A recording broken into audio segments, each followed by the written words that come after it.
This is David River, Assistant Director of the Coalition Against Domestic Violence. And let's see. Well, I think most of you were probably here last week. If not, let's just make sure the audio is working first. Can you raise your hand, your little electronic hand, if you can hear me? Great. I'm seeing hands going up. Perfect. Thank you very much. A reminder, there's a few ways to participate. David and Jeffrey will ask questions from time to time. If your audio is working on your end, either you've called in and you have to actually activate your audio. There's a little code you get to activate your audio so that we know who you are, who the phone call is. Then you can raise your electronic hand. I'll see it and I'll recognize you and unmute you, and then you can have a voice conversation with David or Jeffrey. The other way is to type a question into the questions box, and we'll get them that way, and I'll pass on the question. So that's the two ways to respond to questions and participate in the webinar. If you're with people at your location, if there's a bunch of you sitting around a computer, then please type in your names, all the names of people in that, so that we can have an accurate attendance of the session. So you can put that into the questions box now. We are meeting next week for our in-person training, Thursday and Friday in Las Cruces. You should have gotten already all the logistical information. I'm sure Alicia will send out a final reminder with logistics again. It's going to be high 90s and sunny, so be prepared for heat, and then be prepared for air conditioning. So it's usually good to bring something light, a light wrap of some sort, or a long sleeve shirt or something like that, so you don't freeze when you're in the air conditioning in comparison to the outside. That keeps you from getting sick. And I think if you have any other questions, logistical questions, please let myself or Alicia know, and we'll help you get everything sorted out. So let's just see. Are there any questions out there that are burning and that we need to answer before we get started?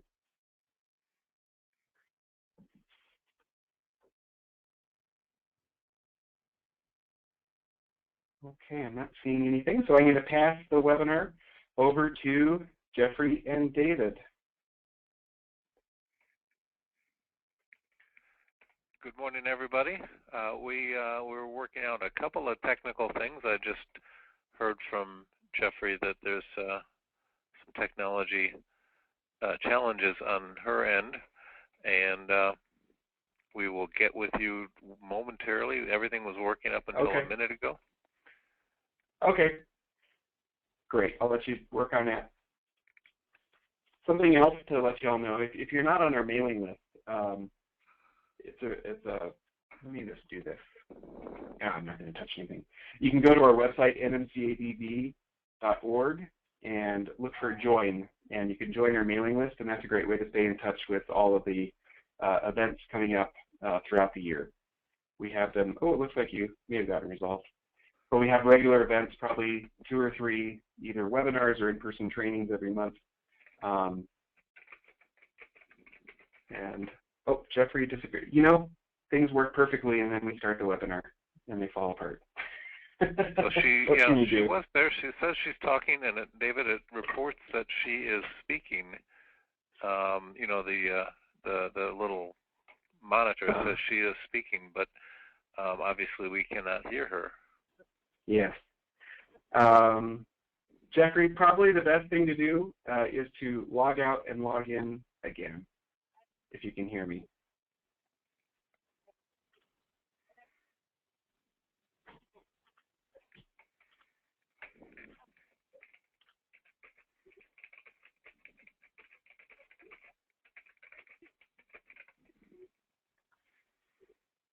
Well, let's see.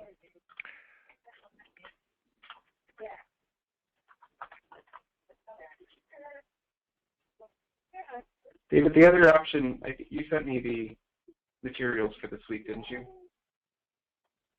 Yes. Do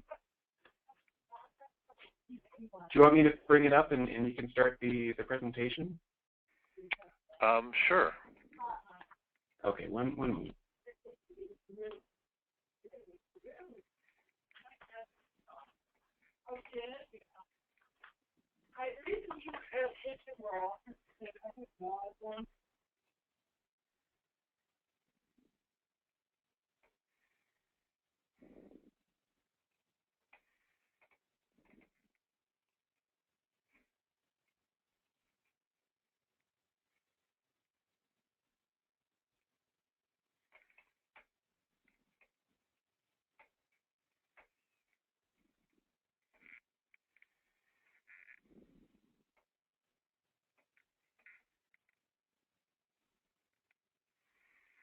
If you're doing it, David, I'm not seeing it.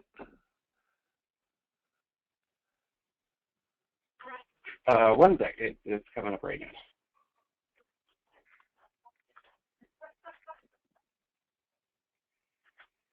now. Okay.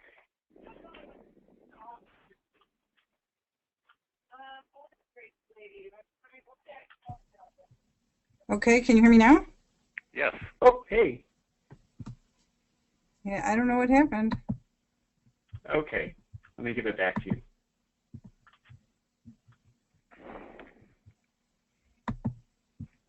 Okay, Jeffrey, you're the presenter again. Okay. Okay, so now we're back, and we got my screen up. Is it showing my screen? Screen is not up yet. Okay. Is it up now? It is. Okay. Thanks, everybody, for your patience with that. Okay. So we're good now? Yes. All right, so David, did you do your intro already? David Rivers? Yes, he did. Okay. All set. So I want to start off by asking if there were any questions from the last training before we move on. Maybe, David, you could do that little show of hands thing to see if anybody has any questions from last time. That was asked earlier when you were having difficulties, and at that point there were no questions. But everyone, please know we're happy to take questions during this. Raise your hand or type it in, send it to David. We'll make sure we get to it. We really want to hear from you. Okay, so last time we left, there was. Oh, sorry, Jeffrey. There was a question right at the beginning. I think before we even started, but Wendy Buchanan was saying we're going to need input on norming a brand new HEAL group and what to include in orientation to HEAL. Okay, and some of that piece is going to be discussed next week when we're out there, and there'll be some of that as we're talking about some of the things through today, but we'll be talking about that next week. There's a lot of stuff about norming the group in next week's presentation. So is that good? I think that's it. All right, excellent.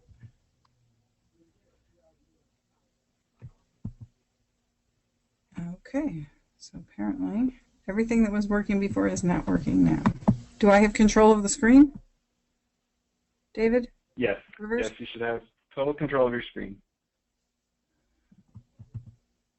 Okay. There we go. Might just click on the presentation, and then it should give you control back. Okay, so I have control.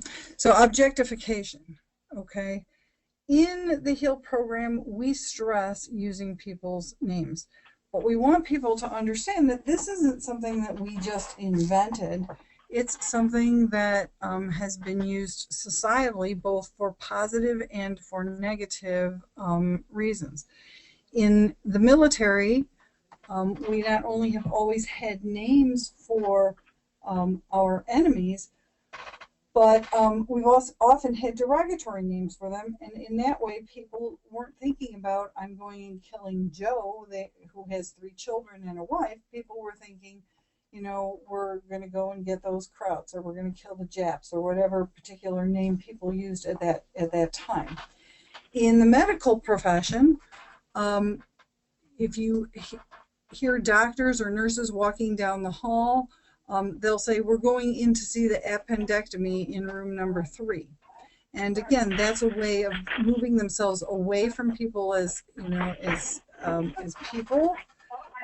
It's been used in racism, and we know in domestic violence and in all kinds of force. Law enforcement often refers to people as, you know, the perpetrator.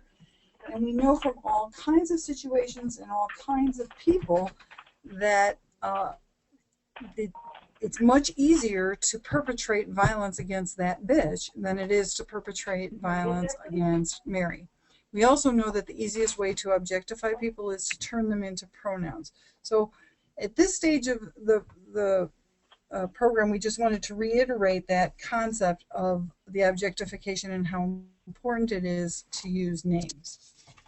Now, last week we ended off with cornerstones, and today we're moving into challenge. And the purpose in challenge is to identify core beliefs, challenge some of those core beliefs, look at some of the societal myths that people have about themselves, about society, about abuse, challenge some of those myths, and give people an opportunity to get some different perspective or different perception, building off of the skills that you had taught or that they had learned when they were in the cornerstone section. So the first way that we do that is that those domains of accountability. Jeff, I want to jump in. So, okay. David, is it one of us that has background noise? There's an awful lot of background noise, and I'm not sure if maybe somebody else is unmuted. There isn't any noise where I am. All the attendees are muted, and I don't have any noise, so I'm not sure. Oh, good. Okay. If you're not hearing it, then I'm not gonna. Okay. Are people out there hearing noise? You can just raise your hands if you're hearing the background noise. Oh, people are. So, okay.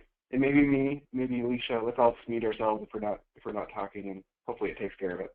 Okay. Thanks. I also want to take this chance to break in with a question. Somebody is asking if the HEAL program has ever been translated into Spanish.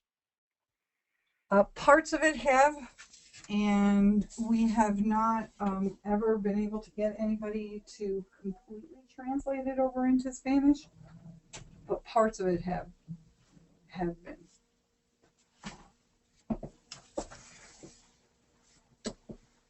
Any other questions? That's the only one. Okay.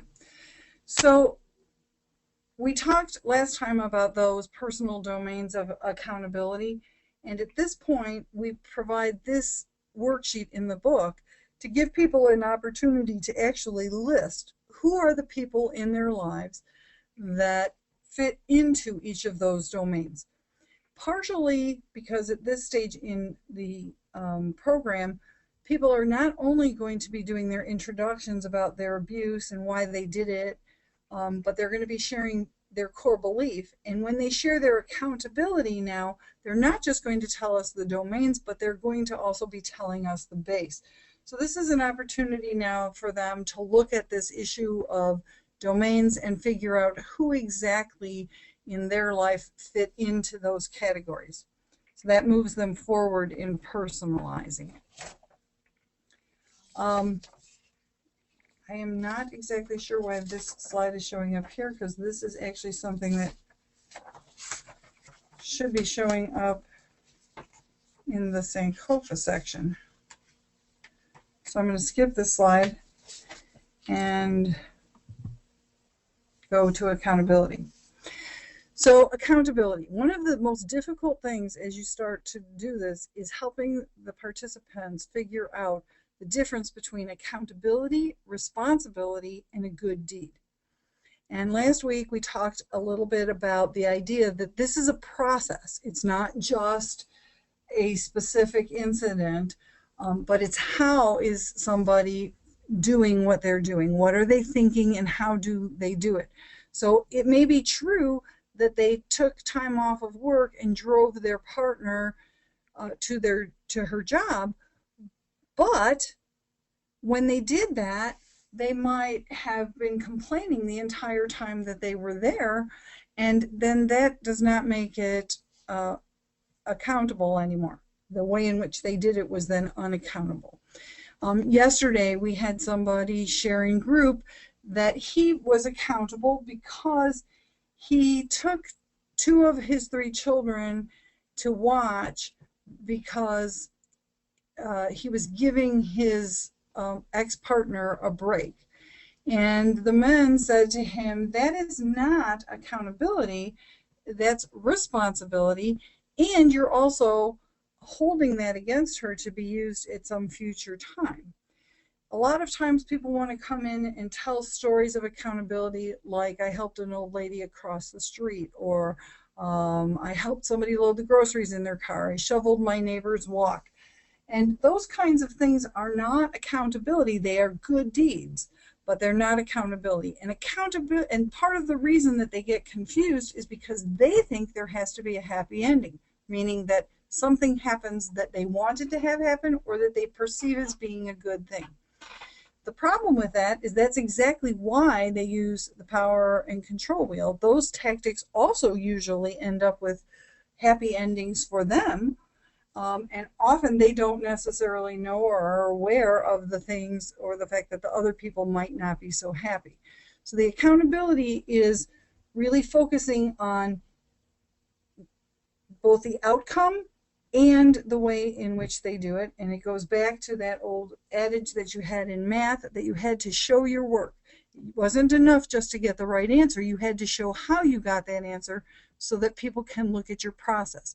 So the man who shared yesterday saying that he was accountable because he was giving his partner a break by watching his children was indeed responsible for watching those children. He was not accountable in the way he did it. In fact, when the group asked him, do you think that your parenting your children is optional? He said, of course, which indicated that he had not yet figured out that, to be an accountable father, he has to be recognizing that it is not an optional thing for him to do. And the men were really clear about that, and they caught on to that really quickly. Oops, I went the wrong way. Now we move into the attitudes in thinking, and this sheet is a way to help people in group and to have them use it out of group to look at the attitude that they bring in when they think about particular situations, and that's on the left side, the negative attitudes in thinking, and right across from it is the positive attitude that would be sort of the antidote for the particular negative attitude in thinking that they're struggling with. Now, some of you who may be from the recovery movement or have had experience in recovery may recognize some of this kind of thinking. It's an adaptation of some of the kinds of worksheets that you see when people are working on their 4th steps, and it talks about particular negative things and then assets that people could use or attitudes that they could use that would be different. So the first one is closed thinking, and you'll see this a lot when people and people will demonstrate this a lot in group by leaving out important pieces of information or not being receptive when you give them responsible alternatives. They'll say yes but, or I understand what you're saying, but that's not going to work in my situation, or they'll cut people off when they're in the middle of talking. And helping them to understand what open channels look like, looking at their own behavior. And the best way, I use this on a regular basis in group when somebody's demonstrating something or they're telling us they're struggling with something, we turn to this page no matter where they are in the group and say, okay, let's look at this let's look at the attitudes and thinking sheet, and let's see what is it that we're seeing this person demonstrate. Now, the victim role is very popular. I've probably had in the intakes in the last 3 weeks 4 men who've come in and identified themselves as, well, I was being abused by her, she was stalking me, or telling us that, that they were the victim, in the situation. She had been, physically abusing me for weeks. And they're often blaming their family or blaming the neighborhood or blaming their partner for the things that are going on. One of the key things, and I've worked with victims for a long time, is that real victims don't want to be victims. In fact, that's why they often will not identify themselves as victims, because nobody really wants to identify as being powerless unless you perceive that in some way it's going to be advantageous for you to do that. So it's kind of like being sick. If you know or have had experience with any kind of chronic illness, people who struggle with chronic illness spend a large portion of their time attempting to make their lives as normal or as healthy as possible. But people who do not have chronic illness will get sick with a cold and you would think that they were dying. So that's one of the ways in which you can really help to delineate and differentiate. And it's counterintuitive because people think victims are the ones who are going to come in and see themselves as victims. The positive attitude on the other side of that is personal accountability, and that's some of the things that we've talked about, but also people really taking responsibility for their role in situations and following through on the things that they commit to or that they promise. Superior self-image shows up when somebody comes in and they want to talk or share only about how wonderful they have been. They often would have a difficult time seeing that what they did was harmful to somebody else and won't admit any of those kinds of behaviors. We talk about self-respect, or those are usually people who are focusing on gratitude for things that they have. They often report having the respect of others. They look at different alternatives before they make decisions. Reckless attitude also shows up. I can't do this. They don't have any idea that maybe in their decision they have to consider the impact that it might have on somebody else. They only want to pick and choose the things that would be to their advantage. They don't want to do the dirty work. They'll often talk about life as being boring, and so they're looking for something to make it exciting, and they're often looking for a way or reporting something in a way where when they're talking about their reason for making a decision, they're talking about it from the perspective of how they see it as a benefit to themselves. The opposite side of that, of course, is daily effort. And daily effort means consistency. It means that you have to do things on a regular basis. It's not big. It's not dramatic. It's small efforts that you're doing over and over and over again, and you don't necessarily get praised for it. I want what I want when I want it are people who are they're usually looking for very easy answers to hard questions. And they want an immediate response to things. So those are people who will often say, if let's say the group has been sharing or somebody's talked about a possible solution, well, you might want to ask this, or you might want to go and think about it from this perspective, whether they're talking about interactions with their children, with their partners, with their extended family. And what those people will say, well, I tried that. In parenting, you often see this in situations where people are saying, I've tried all these different, parenting strategies and none of them work. And that's the problem. They've tried so many different strategies that they haven't consistently stuck with one to see and give it enough time to be able to do that. And that's that concept of self-discipline. Are you able to look at situations? Are you able to learn from the past? And are you able to build towards the future? Fear of losing face. Those are people who often talk about how they feel disrespected. That's, the phrase that people use in group a lot. They often perceive things that people tell them as insults, even when it isn't an insult. And we go back and build on that perception exercise, that's where people might be able to say, well, wait a minute, did you ever think that this might be what the person meant? And they're often, pessimistic, and they'll have fears about things, but they will not acknowledge them. They're afraid that somehow they're going to look bad if they acknowledge whatever it was that goes on. The positive side of that is courage over fear. One of the things that I say regularly to people is that there cannot be any courage without fear. You can be heroic without having fear, but you cannot be courageous or brave without having fear. And that's the idea, that when you get feedback or you need help, you feel like you can ask for that. You acknowledge that you might be afraid of something, but you're willing to go ahead and see if you can work it through or get some support for it. And it focuses on optimistic outcomes or perceptions of things rather than focusing only on the pessimistic. Power and control are people who are talking to you on a regular basis, or about how I need to make her do this, she needs to understand, and they often won't cooperate unless they again see that there's a positive, immediate positive outcome for themselves.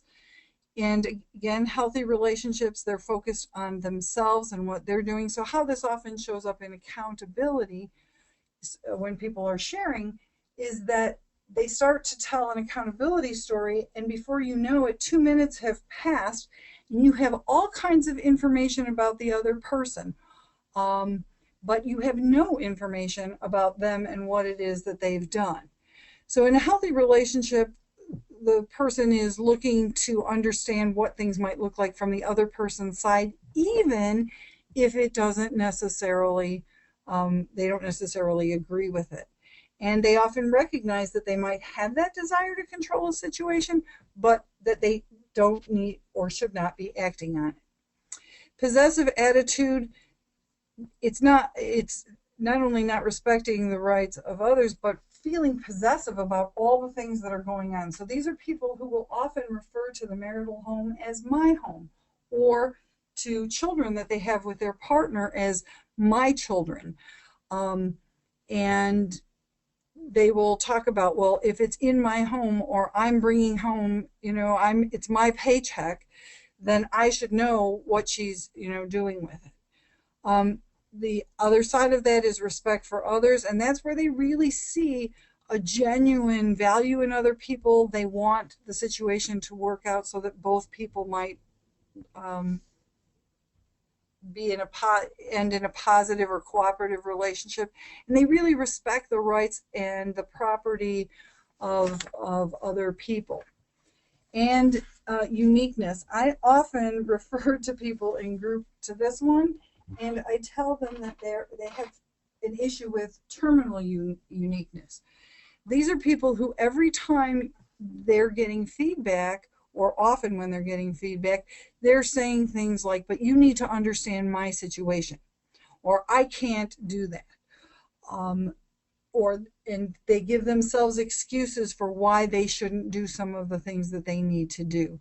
And they often see that their situation is different from everybody else's. And the flip side of that is humility. And that's that concept that I have to hold myself to a particular standard, and they have a realistic view of themselves and other people, not just, everything is about me and what I want. Now, core beliefs are the key of the challenge section, and please stop me. I'm throwing a lot of information out there, so stop me if you have a question about some of this. So core beliefs have a lot to do with what drives somebody. And since this program is based on process, not just, oh, here are a bunch of skills that you need to use, but here's a thinking process, here's a way in which you've organized your life, getting to the core belief is really important. And we use the analogy of an onion on purpose, because if you've had experience with onions, what you know is that A, they peel off in layers, and B, the more you're peeling them, the more likely it is that you will cry or, be uncomfortable with the process. And that's what happens when people get to core beliefs. So, for instance, in this, place, this person says, I lost control, which we talked about before, that idea that people don't actually lose control, but that's a belief that they have. And then you can follow with questions like, well, so what does that mean? What do you think? And then they might talk about, well, somebody has to be in control, because if nobody's in control, there's going to be chaos. And so you see how the beliefs begin to build off of each other. And then it's like, all right, well, then who has to be in control? And in this case, it's men are supposed to be in control, and then the core belief being, if I'm not in control, then I'm not a man. And the issue with core beliefs is that they're not going to be politically correct. And by this stage of the program, many of them are getting a sense of how they might need to behave or what society might be expecting from them. So they're going to look to say things that either in jargon terms or things that they think might be politically correct to say. And the problem is that a core belief that allows you to be abusive and to do an ugly act is an ugly belief. So it can't be something that's pretty.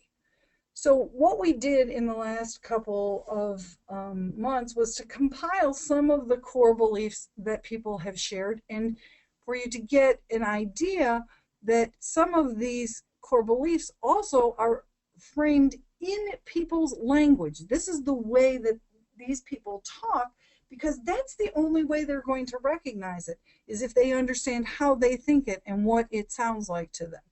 So the person who said, I only answer to God and my family answers to me, it's not surprising that every PPO that was given to him by a judge, he didn't follow, because he did not believe those judges had any right to tell him what to do with his family. And by the way, going back to those attitudes and thinking, he had an issue with uniqueness, because he only answered to God, his family answered to him. Men are in charge is one that shows up in various forms for different people. I always fight to win. So that is, is one from a young man who, when he gets into a situation, he believes that there are winners and losers, and that he has to fight to win, which means he has to vanquish. He has to actually demolish the person that he's with. So it's not surprising that when you hear his reasons, he has reasons that have strings of profanity that he used. One or two of the sentences he used would have been enough, but he actually believes that he has to completely vanquish them in order to win. Now this one I put in because I wanted you to see how somebody can reframe something. So this person started out in a different place. He started moving further into the core belief, and he came to, if you want something done right, I have to do it myself. And then he ended with, in the reframing after talking with the group, that I'm the only one who can do things the right way. Which again, isn't necessarily something that you want to be putting on your t-shirt. I can wear a person down till they do what I want. This can show up in various different ways, but for this individual, this is the way in which he phrased it. And again, this was somebody who, not surprisingly, engaged in coercive stalking behavior. He sent his partner, offers to go to to get tickets to go see Wicked, and to do other kinds of things that he thought would be enticing to her. But his goal was to wear her down so that she would let him come back into the house. Women are beneath me. And again, this is a man who, on a regular basis, shared stories where he would refer negatively to women and believed that just by virtue of the fact that he was a man, he, but again, his focus is on women being beneath him, which is different than people who say that, that men are superior, because those people are then focused more on men and their privileges. This man was focused on the fact that women were beneath, and in his case, it was me. He wasn't saying all men, but he was speaking specifically in relation to himself. I'm a grown-ass man and I can do what I want. This is a man whose partner was, working. He was doing a lot of the, he was the stay-at-home parent, and he felt that he still didn't need to share with her what he was doing, with his day, or where he was going, or even how he was spending money, because, and it showed up in his accountability stories on a regular basis, these situations, and this is how he thinks it. And so it's important that we not try to take what they tell us, and when they tell you their core belief and you're talking with them about it, there's a passion in their voice, and you know that you are in a place where they've hit something that they truly believe in, that they hold on to. I'm in charge and I know what's best. I'm smarter than everyone else. This is actually, there are several men who do this, and these are usually men who have fairly good positions in their employment, and they really think that they're smarter than everybody else. I'm entitled to have things my way. This particular one came from a man who talked about the fact, and he was just talking about it this week, he talked about the fact that everything came easy for him. He did well in school, and he didn't have to work terribly hard. He was good in sports. Women, he was attractive, so women were always attracted to him. He got along well with his peers. His family situation was one where he pretty much got things he wanted, cars and opportunities. And so he believed that he was entitled to have things the way that he wanted. When he got into relationships, the idea that his partner wouldn't immediately want to do things the way that he wanted was completely foreign to him, and he didn't think that that was acceptable or okay. Men need to be in charge of all situations. Is again somebody who talked about, the fact, and his was not about specifically himself. He believes that about all men. That if a situation is going wrong, particularly in a family, he believes that men are the ones who are supposed to go in and fix those situations. It's all about me is somebody who every situation, no matter what happened, it was him. He was always at the center of it. So, and I've had this core belief has shown up with many people. And one of the most dramatic examples was a man who came to group and was sharing, and this is partly how he found his core belief, but he was sharing how absolutely insulted and outraged he was because his partner had, they were going on a vacation together, and she had packed her own suitcase instead of packing her stuff in the same suitcase with him. And so the group asked him, what that was about. And he said, well, it was a personal insult, and it meant that she didn't, see them as a couple, and all kinds of other things. So the exercise he was given for the next 2 weeks was to, every time he had a situation where he felt that he was being personally insulted by somebody, or that somebody was doing something personally to him, he had to stop and think, and in some cases write down 3 to 5 reasons that person might be engaging in that behavior that didn't have anything to do with him.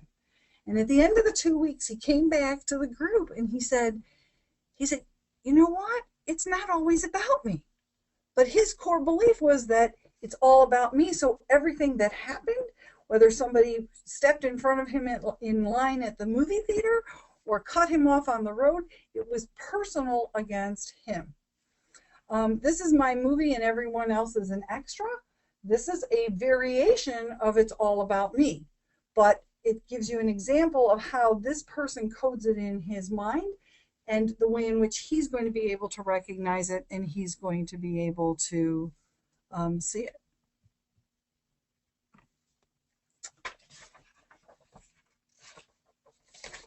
So we haven't heard any questions from anybody. Are there any hands being raised out there, David? I'm guessing not. There are no hands. And nope, I don't see any questions. We're good. Okay. Good to go, but don't forget to have questions out there. Don't be shy. So this is the favorite 5 and the recent 5. This gives people an opportunity, because remember, we're beginning to challenge things. So this is where people get an opportunity to look at what are their favorite tactics. And so if you notice, it says emotional, but it says specifically emotional abuse by using humor. And then how did they do it? What was the purpose? Okay, and then again, looking at core beliefs or beliefs that might underlie why they felt that they needed to do that. This gives them an opportunity both to recognize the pattern of behavior, because at this point in the program, they should be recognizing that there's a pattern and things that they do that that they like to use more often, so they know what they need to be watching for. But it's also a heads up that's why the recent 5 are in there, that you haven't stopped using this just because you came into this program. And how have they been manifesting, and are you still using your favorites, or have you been trying some different things out because you thought that maybe this wouldn't be abusive? And this explains how they're supposed to get to that core belief. And as they look at it, asking themselves, or in group, you can ask them, what do you think that your behavior means about you and the person that you're involved with? What kind of feelings did you experience before, during, or after that behavior? And what did that mean to you? And if you notice, all of these questions are things that are built off of that accountability plan that they put together in the cornerstone section of the program. Now you're getting to the myths section, some of the myth section of the book. This particular piece of information came to us originally from a man in group who brought it in because it was on a pretty little pink keychain that was sold that he found on his niece, who was 12 years old. And we subsequently went and checked the store to see this. It was sold in a very popular, well-known store that marketed clothes to girls between the ages of 12 and 14. And it's sold on a little pretty pink keychain. And of course, the 12-year-old thought that this was, funny or cute or whatever. But as you can see, this is the kind of messages that are being sent out. And interestingly, for many of the men, if they see it, initially, some of them laugh or they snicker.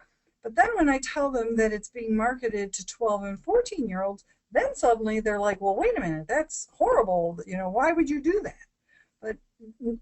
But it goes again to that blindness that this stuff is going on all around them, and they're not necessarily aware. So it's giving them, again, that opportunity to talk about, so what's the myth that underlies this? How does this show up in other kinds of ways? What other kinds of phrases? How does this myth get perpetrated or sent to women? How does it get sent to men? Which takes us into the gender belief exercise. So what are some of the beliefs? And we picked 7 because that seemed to be a manageable number to be able to have some discussion about. And again, sometimes you're going to have discussions. It's not that everybody in the group is going to be working on this at the exact same time, but at some point something's going to come up and you're going to reference back, and some people will already have this filled in their book, and other people may be filling it in as you're discussing it. And either way is fine, but the idea is to give them some ideas of what are some of those beliefs that they have about women, and what are some of the things that they believe women should do, and what are some of their beliefs about men, and what do they think men should do, and giving them an opportunity to both identify and have an opportunity and explore what some of those things mean.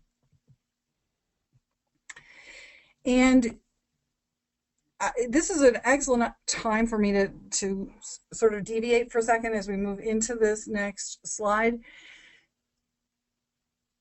You really have to be very clear as a facilitator, and this is part of supervision, and this is part of having opportunities to debrief. You have to be very clear and very comfortable with yourself and your beliefs and understanding about sex and sexuality, because in a group of men who've been abusive to their partners, it is very likely you are going to hear some things that you might find personally offensive.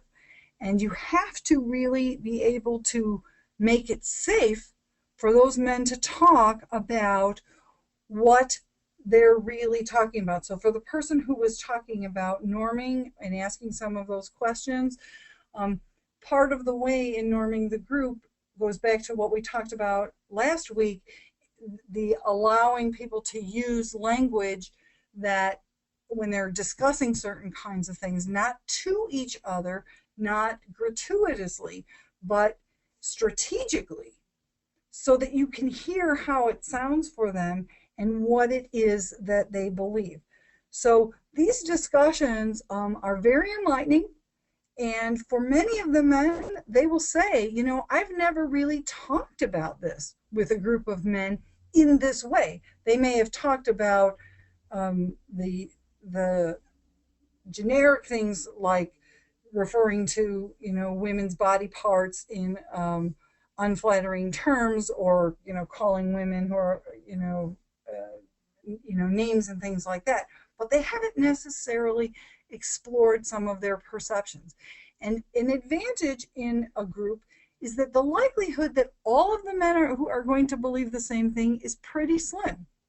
So I can be pretty sure that when one man says something, there's some other man in the group who's not going to believe that, and my job is to make it safe for that man to challenge the person who's saying something like, women who don't put out, are ball busters, or they're cock tease, or things like that. Because there are other men who in the room who have different beliefs about monogamy and being faithful to relationships. And so there are some very interesting discussions. Probably about a year ago, we had a man in group who was, as this led into some discussion about sex, and what he talked about was that he started having sex when he was 14, but he said it wasn't until he was 26. Now think about this. It wasn't until he was 26 that he figured out that the woman was supposed to get some enjoyment out of it, and he was responsible for that. Until that time, he believed that as long as he was satisfied, that was all that had to happen in that sexual relationship. So this is an opportunity to really have some nitty-gritty conversation about what is it that people use when they talk about women's genitals, or sexually assertive women, or women who refuse to have sex with them. And then talking about the difference, because people use words in all kinds of ways without necessarily thinking about what it is that they're really talking about. And so talking about how does our community sexually exploit women, and this is a great opportunity to bring in magazines, or if you're technologically savvy, you can go and pull things off the internet, or clips from different TV shows or commercials, and talk about the sexual exploitation of women. And then having a discussion about pornography and how it can have an impact on the relationships with their partners, since pornography is often things that are unrealistic. But men who've used pornography on a consistent basis begin to believe that that's what's supposed to be happening in their home. And how is it that they use that against their partners by telling her she's not sexy enough, or sometimes coercing or forcing her into sex acts that she doesn't necessarily support. And how men have used affairs against their partners, or in some cases the threat of affairs. So many men will begin to share, if you've normed your group and made it safe, you will begin to hear discussions from men who say, well, I told her if she wasn't going to give it to me, I was going to find it somewhere else. And that was a way of coercing her into having sex with him when she didn't necessarily want to. And talking about how is prostitution sexual abuse, and being familiar with the statistics and the understanding that for a long time nobody ever checked to or talked with women who were engaged in prostitution to see if they had histories of sexual abuse, and helping them to understand the dynamic of power, that if somebody who's been sexually abused feels powerless, and it's an issue of power, and they may have been sexually abused before the age of 18, then they no longer, some of them, see their choices as, do I have sex or do I not have sex? So now the issue becomes, how do I feel powerful in the sexual relationship?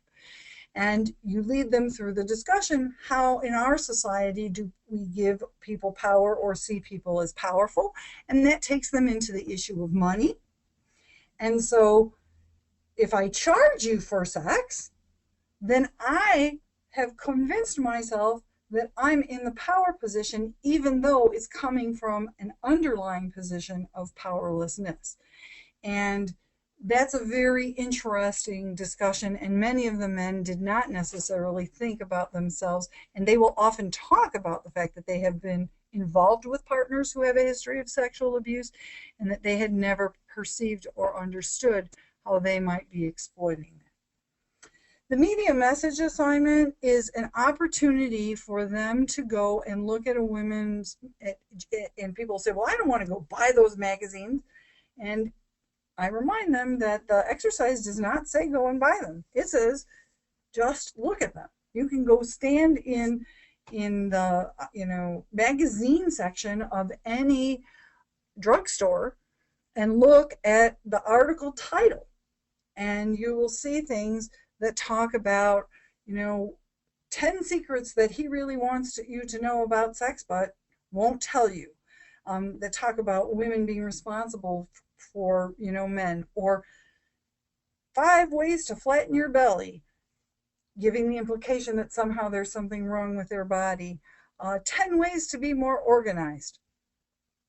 And then from there you go into the gender bias, okay, because now again we've made them more aware of certain kinds of things. We've intentionally sent them to look at some of the media messages, and now we're saying, okay, look around and find 5 things either that you observe or that you saw on television that indicate a gender bias. And sometimes people will come back and share this and sometimes not, but the idea is to make them aware of gender bias around them.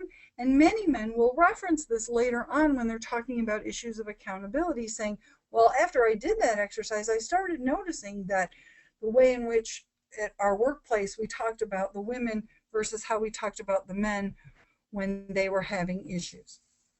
Now, the relationship to domestic violence and children is really important, and it's important to have discussions about this. I would say in the majority of the groups that I run, at least 2 or 3 of the men will bring in some accountability or unaccountability that's child related. And next week we'll talk a little bit more about some of the effects of, on children, or some of the ways to make the point about the effects on children. But what you have in this section are some ideas of ways in which children can be drawn in, and the effects of that abuse on them. and it takes you through different age ranges. So when somebody comes in and says, well, my children, weren't impacted by this, or they didn't know what was, going on, you can, again, use this sheet as reference, because it's the book, and you're being familiar with where things are in the book allows you to pull people in and draw them in. And so you're able to say, well, how old was your child? Oh, your child was 5, was 4. Well, let's look at that. And, what are some of the issues that might be going on as a result of that? So what we did here was we broke it down by ages so that it makes it easier for you and easier for them to reference the possible impact. And if you are having a discussion about children and the ways in which this might impact children, it gives that, and we also give you the gender differences. Some of the things, the effects that it has that are specific to boys, and some of the ones that are specific to girls. This, there was a very interesting discussion in a group one time. We were having the sex discussion, which led then to this effects on children discussion, because what happened was one of the men said that he believed that, women are here to be the playthings of men, the sexual playthings of men, for men. And there was a whole discussion, and, there was some, nervous laughter. And by the way, you need to watch carefully the laughter, because when somebody laughs about something, and this is why you have to really be in touch with yourself, I'll stop the group and I will ask the laughers, what are you laughing about?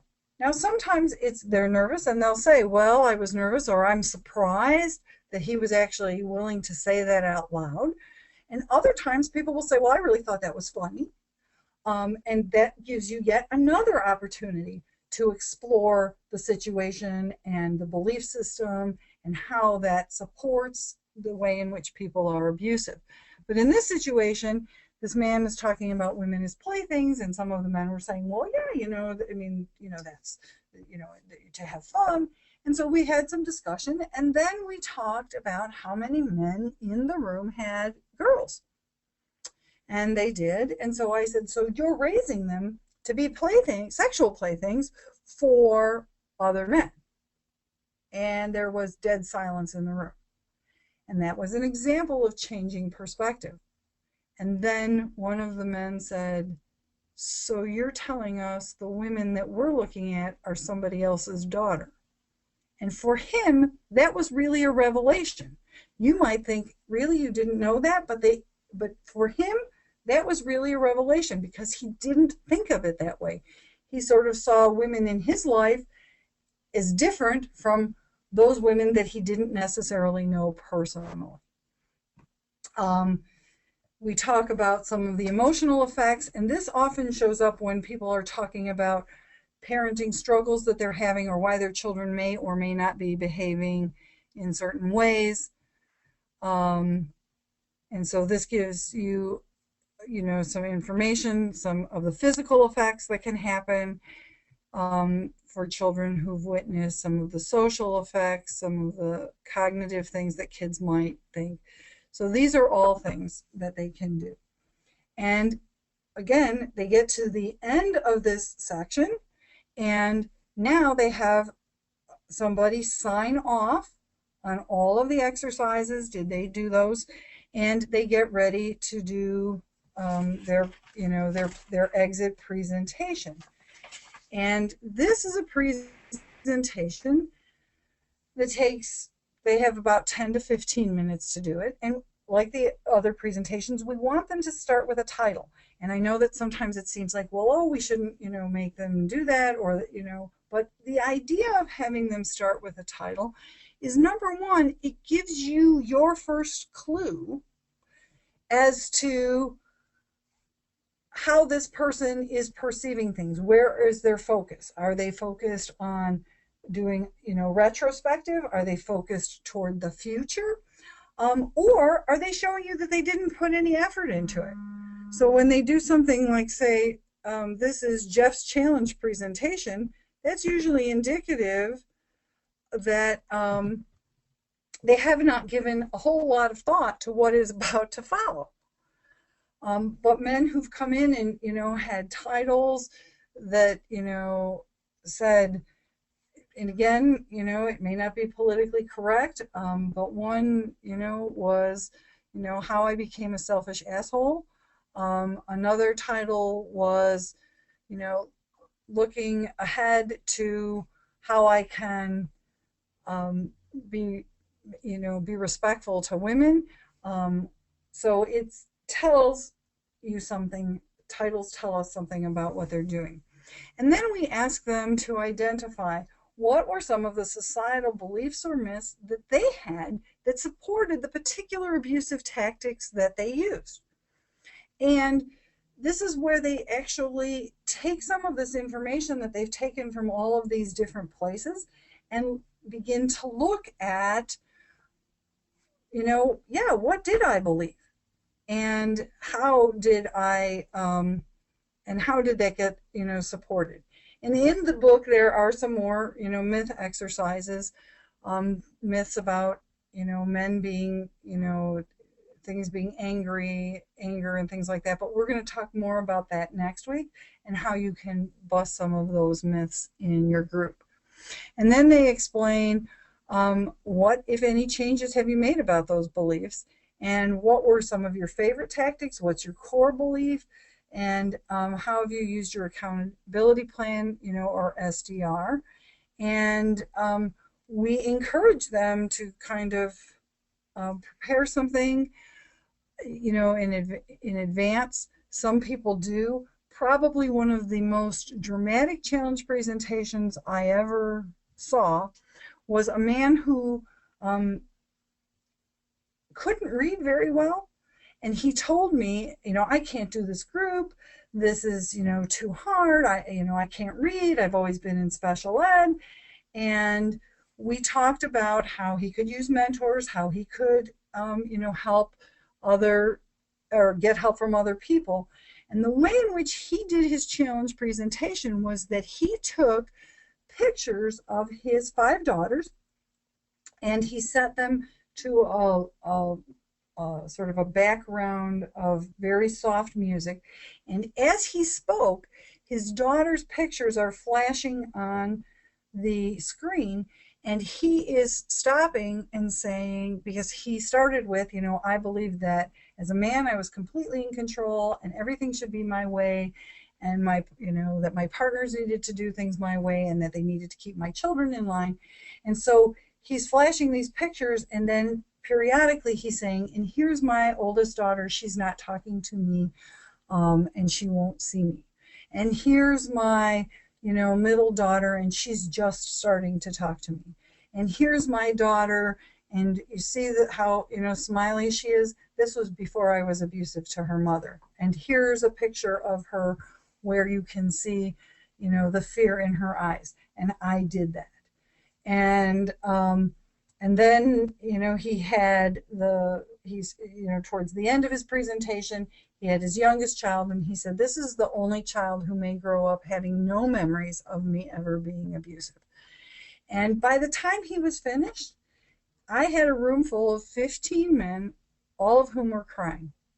And so this man's presentation really had an impact, and he actually turned out to be a good mentor and mentored several men after he finished, but they had still been in group with him.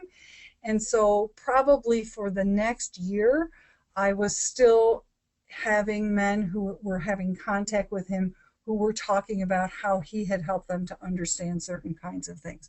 So because this is about process, it's not about how well you can write a paper.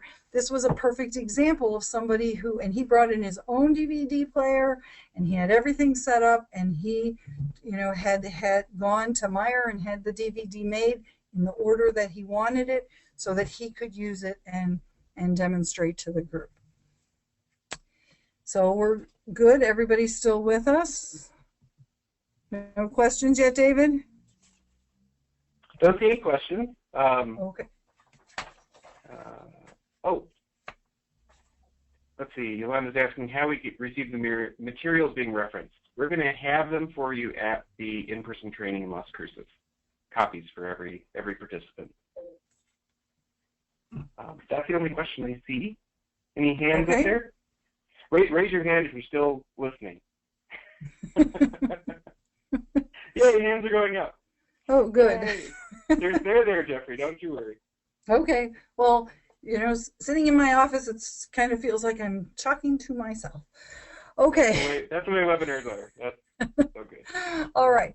So Sankofa.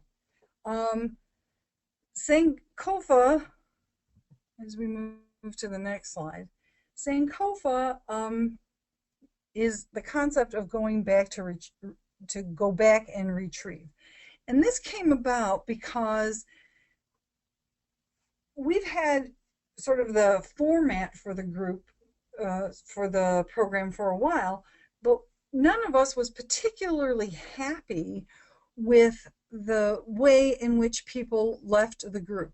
And we didn't want to make it a graduation because graduation implies that you are completely done with something.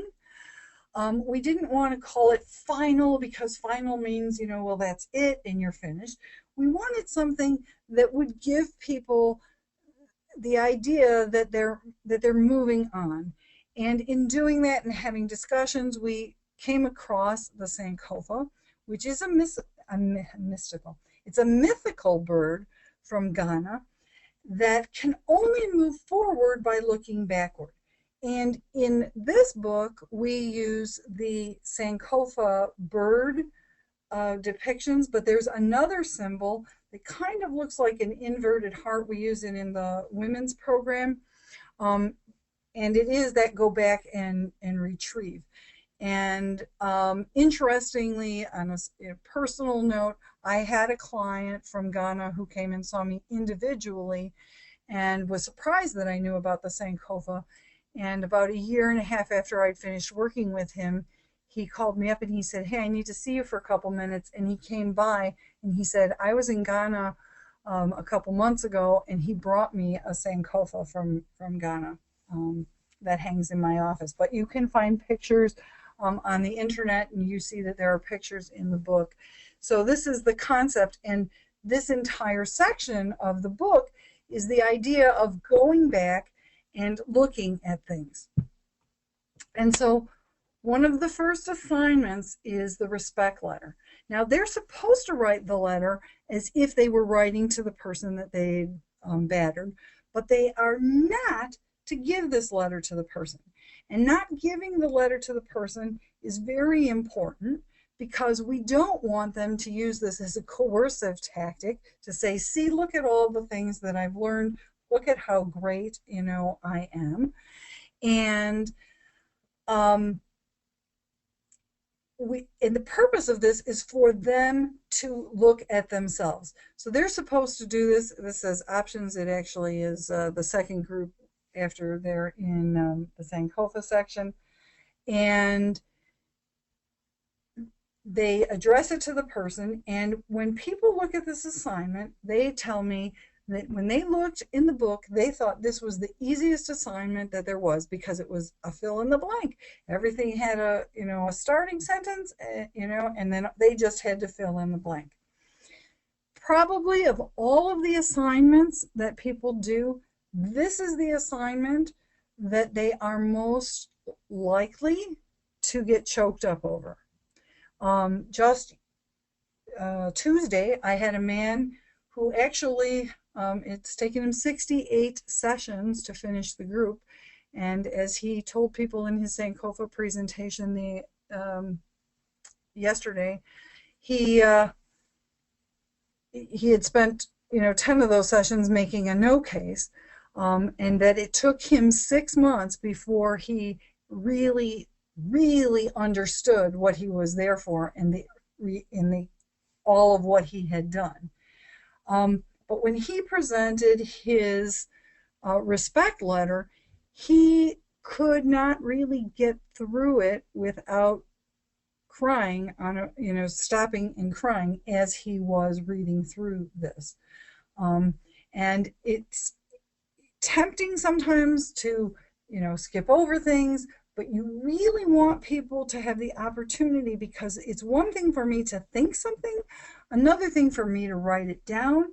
I process it a different way when I read it over, but it's different still when I say it out loud in front of a group of people.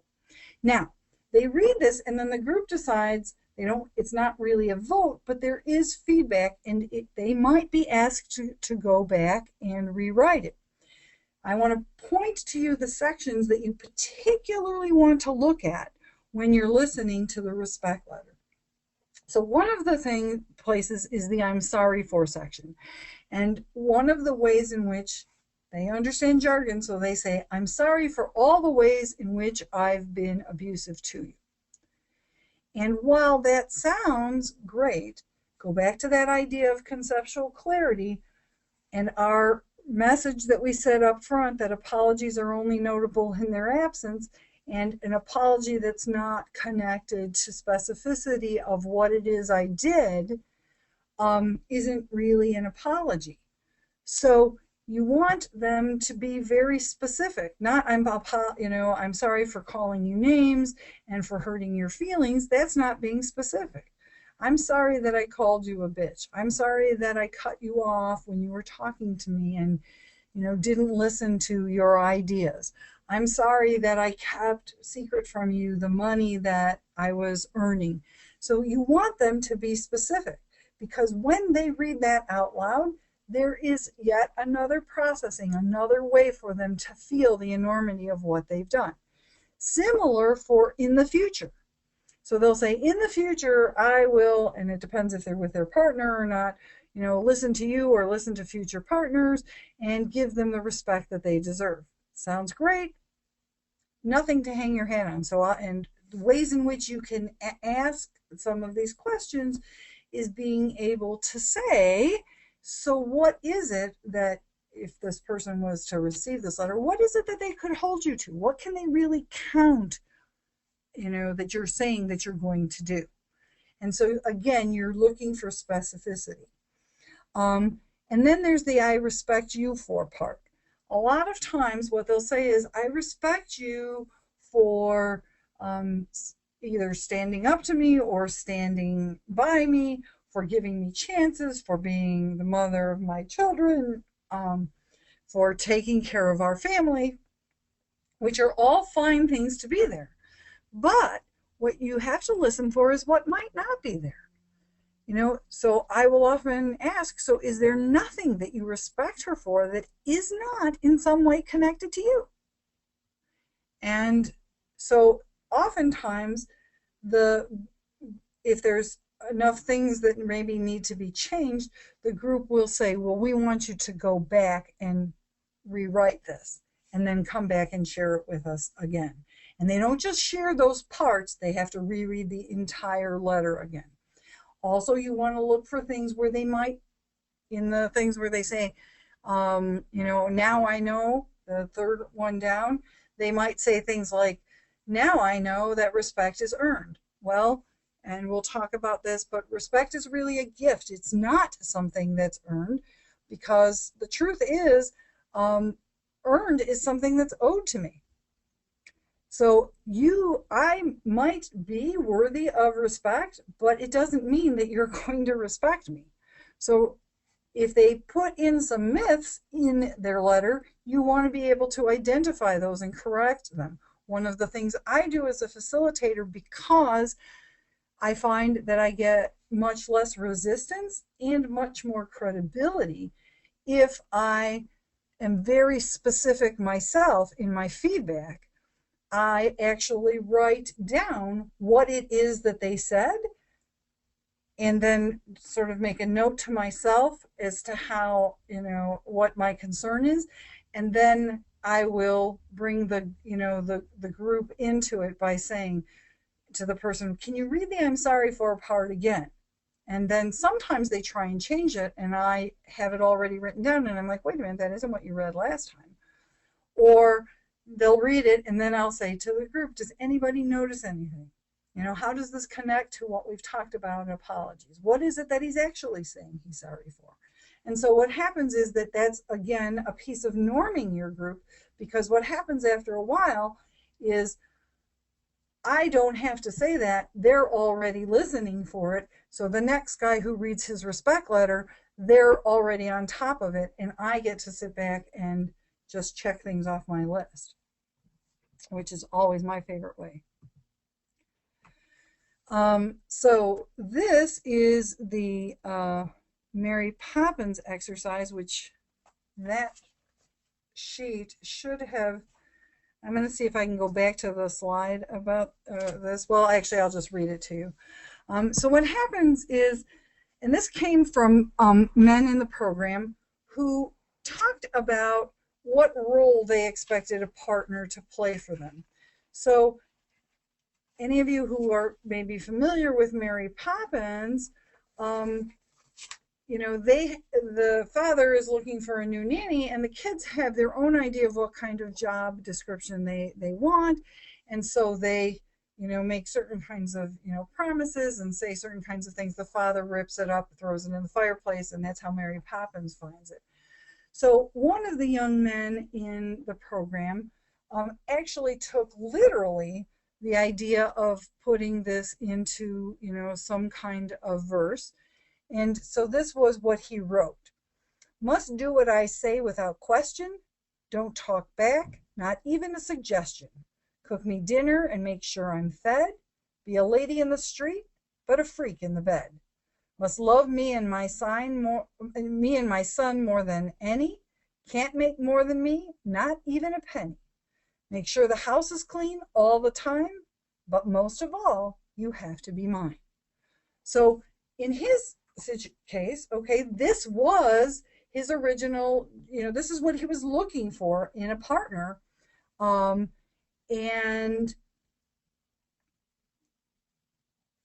it showed in his issues, you know, related to accountability. He did not like if his partners made more money than he did. He, you know, was extremely possessive. And there were all, you know, kinds of things that went with that. So then they write that job description, and they get to go back and then reflect on it and say, were there any parts of this that were unrealistic, unfair, or self-serving? And oftentimes they go back, and again, you want to listen for omissions, because lots of times they'll put things down that are, you know, generic, which is fine, but you want to make sure that you want to say, well, so you didn't have any expectations about sex, because they'll often leave sex out, and it's often a big criteria when they're looking for a partner. And you know, what did you expect? And so many men will say, you know, well, I expected that my partner, you know, I was looking for a partner who wanted to have sex or would have sex with me anytime I wanted to have sex, in any way that I wanted to have sex. And so then they get to talk about, well, you know, what is it that was, you know, unrealistic, unfair, or self-serving? And remember, this is the Sankofa section, so you're reflecting back. So now they're looking back to where they've been in order to move forward. So now they're taking this information, they have an opportunity to look at the things that might have been unrealistic or unfair, and now they get to talk about, so what are the things that you want from your current partner, or from a future partner if they're not with a partner right now. And again, this leads to some very interesting discussions, and this is an exercise that we have them share with the group. Now, the concept of banking is often discussed in group on a regular basis, but we don't really explore it in depth, although we might go back and reference this piece of the book all throughout the time. But in the Sankofa section, we want to talk about the different kind of accounting systems. And what happens is that this, again, came out of men telling us on a regular basis that they were keeping track of different kinds of things. And that led us to talking about the different ways in which people do it. So there are three basic accounting systems that are used in emotional situations. Savings accounts, and if you think about how people generally use savings accounts, they either make a regular deposit, or sometimes they have extra money, or they get birthday money or tax money or something, and they put it in there. And mostly what they keep track of in a savings account is the balance. they don't necessarily keep track of where every single deposit came from, and they can make a withdrawal anytime they want to.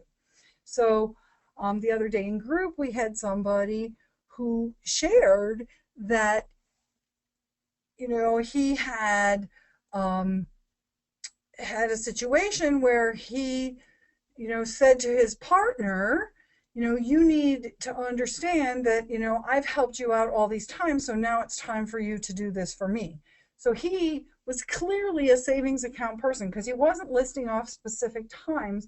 He was just saying that now I should be able to, I have this kind of balance, and I'm withdrawing right now, and you should not have any questions about that because, of course, I'm entitled to it. Now, these accounting systems, the other person does not know that they exist until the person, you know, makes a withdrawal or presents the bill.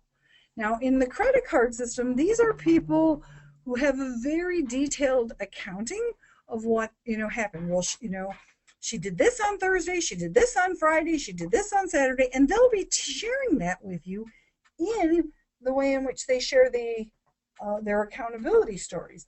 And those are people who can be very specific of all of the charges against her, and of course they have nothing against them. So, and like savings accounts, credit cards, there's always interest on those things. And the partner doesn't even know they owe anything until he presents the bill to her and is like, hello, you owe me this because of these other things. And then the ledger system. These are people who actually have, you know, in their head, a list of things that he's done and how much credit he should get for what he's done, and then things that he didn't do right that he should have deducted, things she's done that she should be charged for. And of course, ledgers have to be brought into balance. So some people bring them into balance every day. Some people bring them into balance every week. Some people bring them into balance every month. Some people bring them into balance every quarter. But the idea is that he gets to decide the value of each of these things. So not surprisingly, she usually ends up in the deficit column, and he's able to spell out to her how it worked out that she now owes him because of this particular thing. And this is a great way for them to talk about things. So they will really be talking about it earlier on, and you may actually be teaching it earlier on. But at the point in which they're in the Sankofa section, they're actually putting down what system they use and how they've used that system and how does it benefit them and what do they need to know, because again, they're not just looking back, they're looking forward. What do you have to do to close down this system? How is that going to happen? Superhero came about because, again, people were talking to us on a regular basis about, you know, how, you know, great they were, and, you know, how without me she would be nothing. I really, you know, saved her, or, you know, I've always go in and I help these women. And so we talk about superheroes and the benefits of being a superhero. Okay, you know, superheroes get to rescue people. They get glory. They, you know, get some, and we put pseudo self-esteem in there. They get gratitude. They get recognition. But there are drawbacks to being a superhero. You know, and one of the drawbacks is that there's usually secrecy. But the other thing is that in order for me to be a superhero, I have to have somebody to rescue, which means I have an investment in keeping my partner a victim, or if she is no longer a victim, she no longer needs me to rescue her, well, then I have to go and find somebody else. Now, this shows up a lot I've had a number of men who've married women who were previously strippers, and they believe that somehow they rescued her. Now, if she goes back to school and now she has a, you know, a job and she's, you know, independent and doing these other kinds of things, he doesn't, you know, necessarily get to stay her rescuer.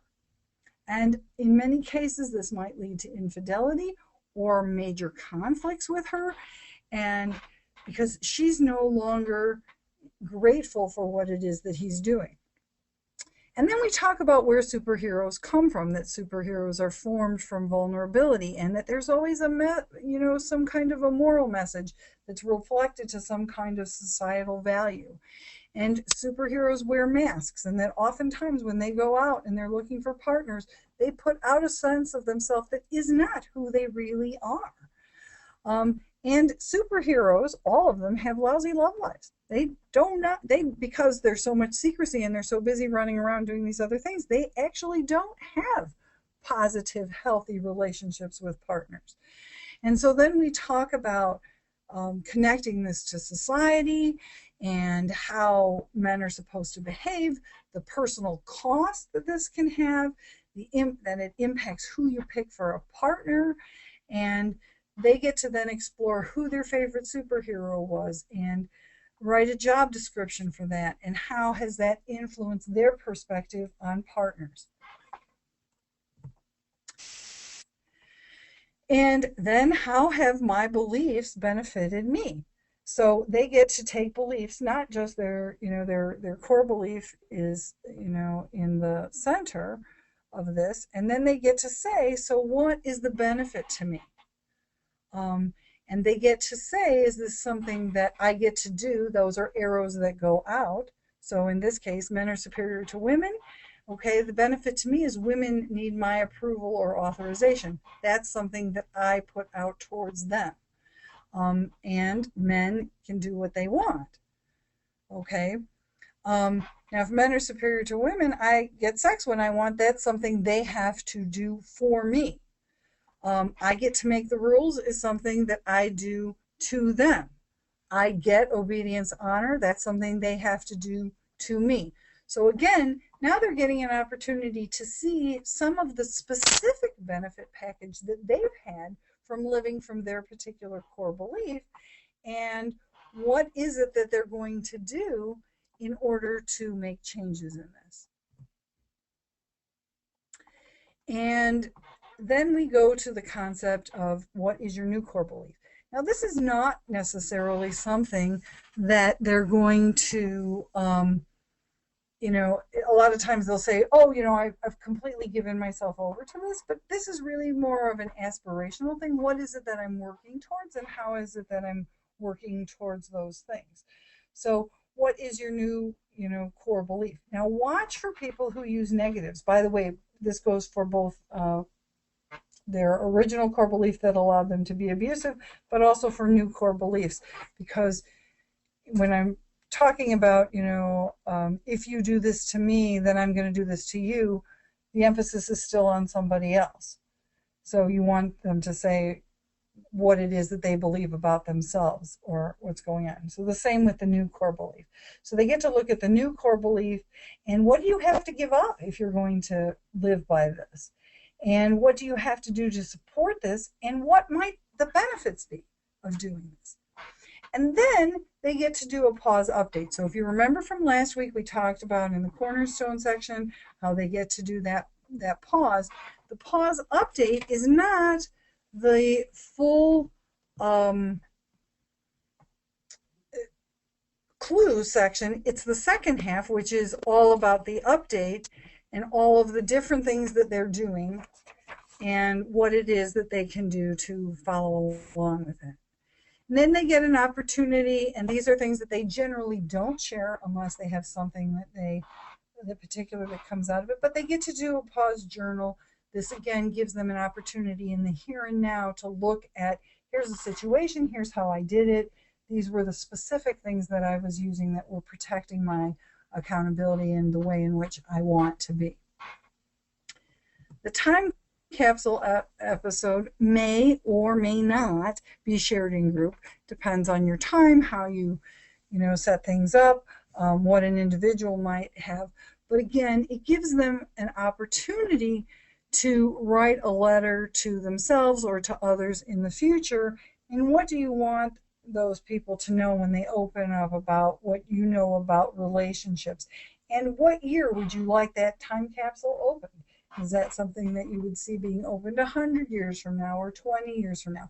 And again, this is yet another way for them to have the opportunity to reflect on what they've learned, what they hope to have learned, what messages they would like to see central to their life.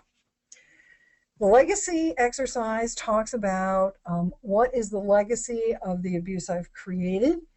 And this is a very specific exercise that takes them in, or they're supposed to make it specific and personal, but it gives them an opportunity to look at what is it that they're leaving behind.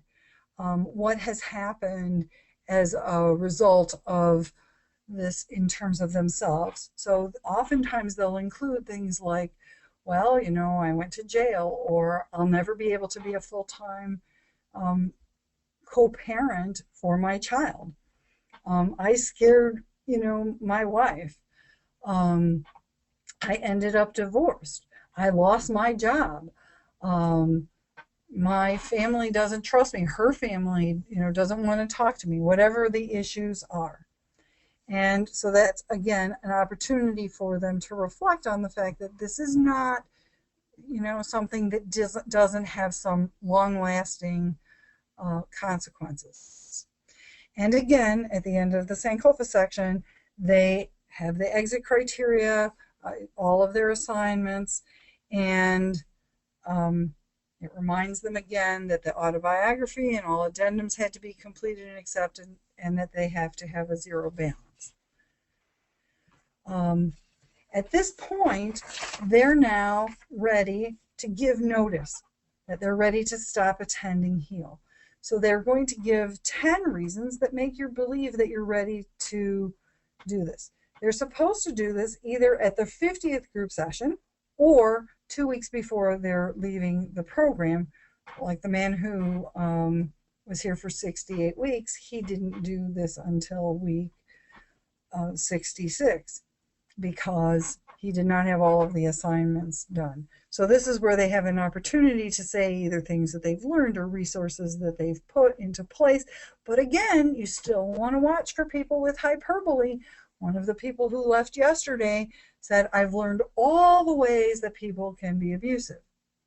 And I stopped and I said, hold on a second. I've been doing this for a long time, and every year I'm still learning new ways that people can be abusive. So how is it that you now know all the ways? And so then he went back and he reframed and he said, well, I've learned that there are lots of different ways that people can be abusive, and I have a better understanding that it's not just physical abuse. So again, just because they're at this place, it doesn't mean you get to sit back and say, oh, you know, there's nothing yet for them to learn. And then we're going to talk about autobiography. Now, the autobiography is in its own separate section in the book, and we always had them do an autobiography, but we did not always have some tools to help them. It was actually a group of men that we pulled together who were giving us some advice on the program and how we could enrich particularly these later sections in the book. And they said, well, you know, when I went to write my autobiography, I wasn't even sure what it was I was supposed to be, you know, writing about. So we came up with several worksheets that we're going to talk about in a minute. And then we talked to them about the idea that this is really the story of your life, and that they can divide it up however they want, but we specifically want them to talk about the messages and the beliefs that you got from your parents and from peers and how that influenced your choice. And we gave them a minimum length, 7 pages if you're 25 years old or younger, 10 pages if you're 26. It is due by session 40. Now, that doesn't mean that everybody turns it in on session 40. I don't give people a note saying, hey, you're on session 40, you didn't turn in your autobiography, because remember, presumption of competence. These are adults. It's been explained to them through the orientation process. It's explained in the front of the book. It's explained when they get to the autobiography section. It's explained, you know, reminded again in the Sankofa section. They see other people turning in or getting back autobiographies. So presumption of competence. I don't have to give you a note and follow you around and say, hey, you need to get that done. It's possible when I'm passing out the sheets that I might say in passing, hey, if you're close to session 40, what is it that's due? Or sometimes I throw out to the group, if I know there are a lot of autobiographies that have not been turned in, I might turn them to one of the pages in the book, or I might say to them, can somebody tell me when is the autobiography due? And then you'll start to see people going through things. So this is the story of your life. And then they have worksheets, and these are the questions that are in the worksheets, but the worksheets actually have space for them to fill in answers.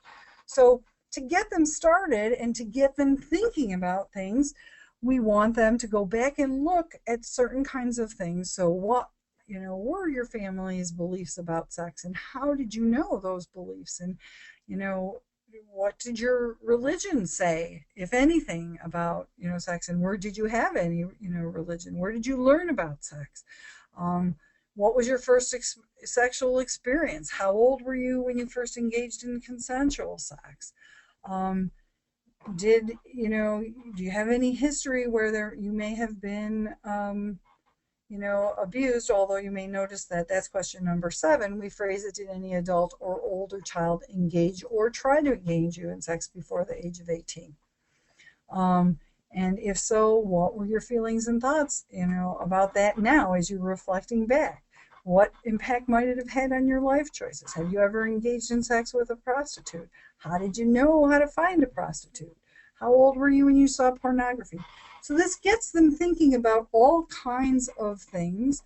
And then you may notice the later questions have things like, what kind of sexual relationship do you want your daughter to have? What do you want your son to have? Because again, just because I might think that I want my son and my daughter to have, similar kinds of sexual relationships does not mean that the people who are in groups are going to have those same beliefs. So it gives them yet another chance to look at, do they have gender differences in relation to some of those kinds of things?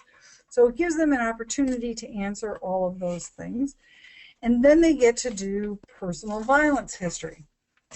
So when were they first aware of violence?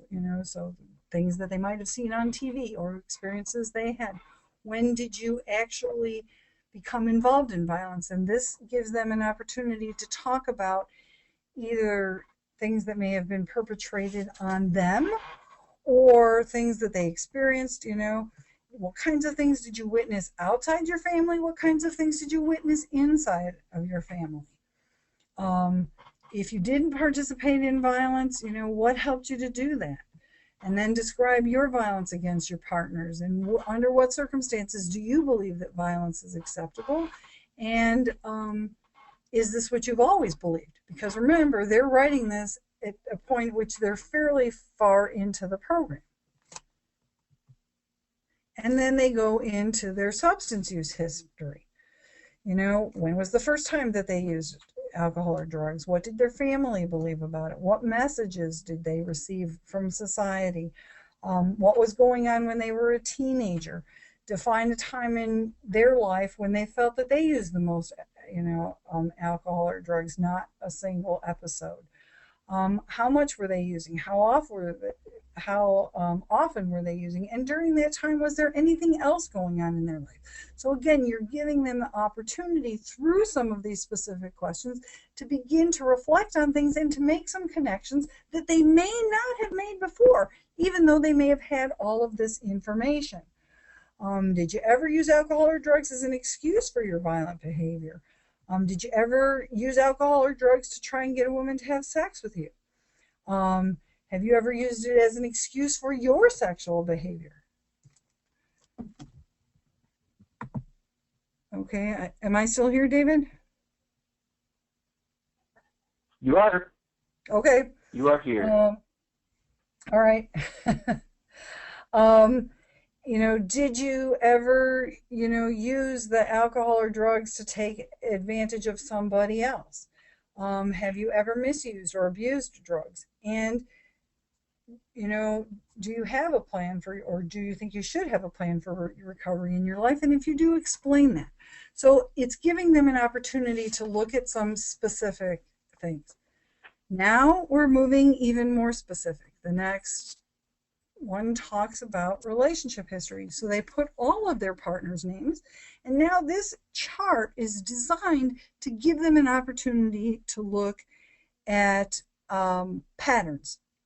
And they don't necessarily share this, although sometimes I've asked somebody to share it, or somebody's asked if they could share it. But they get to look at things like, how old were you when you first met this person? How old was she? So they'll begin to notice things. So at one point, I did have somebody who shared the relationship history exercise. And what happened was, in his first relationship, he's 18 and she's 18. And in his next relationship, he's 23 and she's 18. And in his next relationship, he's 28 and she's 18. And in his next relationship, he's 30 and she's 18. So what he began to see was that he may have been getting older, but he's still picking partners who are developmentally, young, very, very young adults. What race and culture did she come from? Where did you meet? Were either one of you using alcohol or drugs during this relationship? How long were you in this relationship before you had sex? And again, this is very enlightening for some of them, because as they go through and they look at it, and it's like, 2 days after we met, 3 days after we met, they're noticing a pattern. And maybe the issue is not who you're picking, but the fact that you're jumping right into the sex part of the relationship without ever finding out who these people are. We have a man right now, I have a young man right now who has 10 children by 4 different women. And one of the things that he was talking about was that nobody ever told him anything really about birth control. So by the time he really understood the concept of birth control, he'd already had a lot of these children. And how long did you date before you lived together, if you lived together? So this begins to give them an opportunity to see in black and white patterns that might be in their relationships and might have impacted their relationships. And then they also get to do an abuse inventory for each of the women in their life. So we have all of these different... Can I interrupt you with your question, Jeff? Sure. This is going back to the respect letter. Yes. So Pat writes, in reference to the respect letter, whereas I do not agree to give the person they wrote it for, when I have done our version of the respect postcard, I add an additional question to them for a period of reflection. Do you genuinely feel you are ready to share these reflections with that person? Often the answer is no. This is a long question. I do, however, allow a space for them to process as they continue to attend, and place the accountability of identifying when they will be ready. And what has happened is that I have had guys saying to me at the class, Pat, I feel I am ready to convey my respect postcard with my significant other. And we allow them to share it in group, and feedback is provided by other participants. And it has been a wonderful learning experience. Some get feedback like, yeah, you're ready, or no, it seems like you have your agenda. I always love it when you see participants listening and not just hearing, and it's evidence that the feedback comes across very blunt, sincere, and powerful. Okay, that's great. No question. Yeah. Okay, so whoever sent that, thank you for sharing. As a Pat. Absolutely, and that's what we have, and that's exactly the point of having those kinds of, discussions.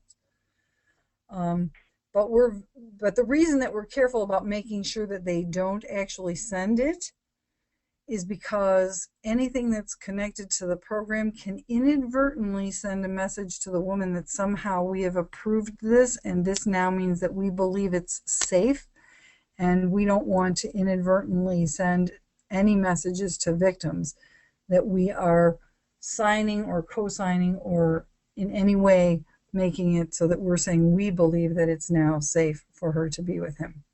She is still the very best judge of that. That's why we don't let them share it. So in the abuse inventory, again, they get to pick the woman, they get to put the woman's name. All of these abuse tactics are listed down on the left-hand side, and they get to put the women's names up at the top, and then they get to go through and check things off. And again, this allows them to look at patterns. Wow, you know what? These are things that I've done. And so they get to, see some of their patterns and reflect on some of those. And here are some more of the abuse, items, and, different things that they've done. And they're often surprised when they see how many boxes they ended up, checking off from the section. So then they take all of this information and they write their autobiography. And what I look for in the autobiography is them weaving through things. Now, things to be careful of is some people will attempt to summarize, like, I was 14 years old when I first had sex, and they have everything kind of compartmentalized by these worksheets, but they have not put it together into a story. And so, again, we give that back to them saying, and it's very interesting. The men, the likelihood that somebody's going to turn in an autobiography to you and it's not going to need some kind of an addendum is pretty slim. At least in my experience, I don't think I've ever had one where I didn't ask for some kind of an addendum.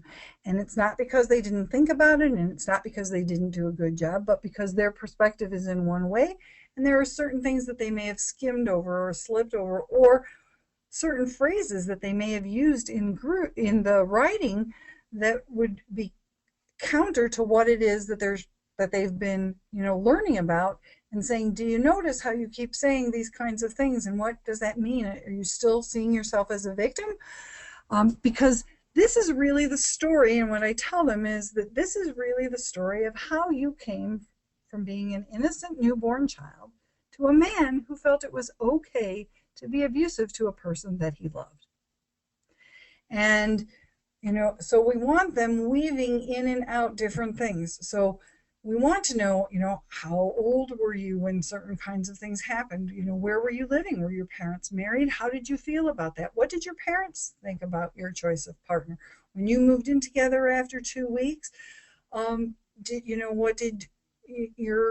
your family have anything to say about that? And people write in their own styles. So some people, start from, I was born on this day, or I was born on a rainy day, or whatever.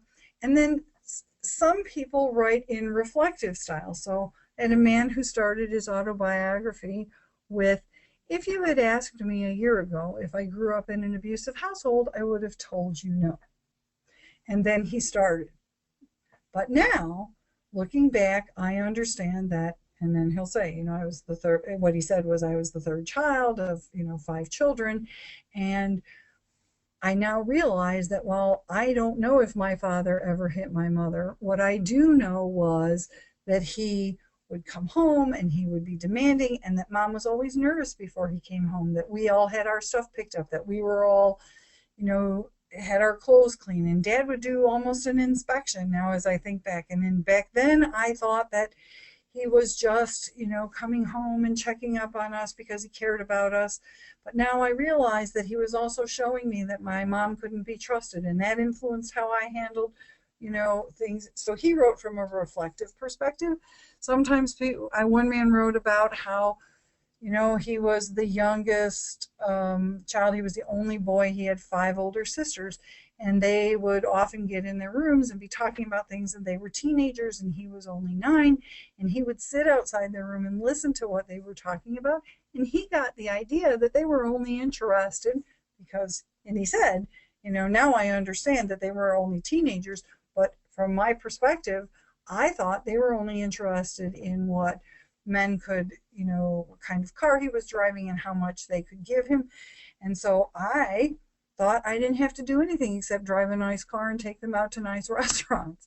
And because I never went back and talked to them. And so you want to see if there's some kind of insight and some kind of reflection, because everybody's story makes sense. if you are able to understand where they came from and how they got to the place that they, that they got to. So when I give feedback to people, I always start with something positive. So even the person who, tried to, do big margins, 16 font,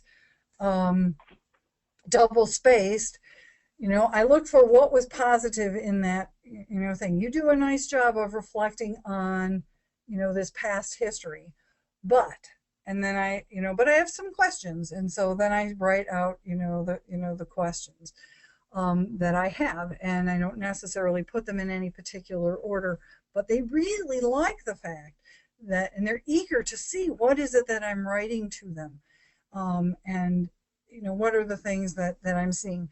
And I have to look for things that aren't there. Now, what many men do is they make the mistake of ending the story with either their arrest or now I'm in the HEAL program and I've learned how to be a better person.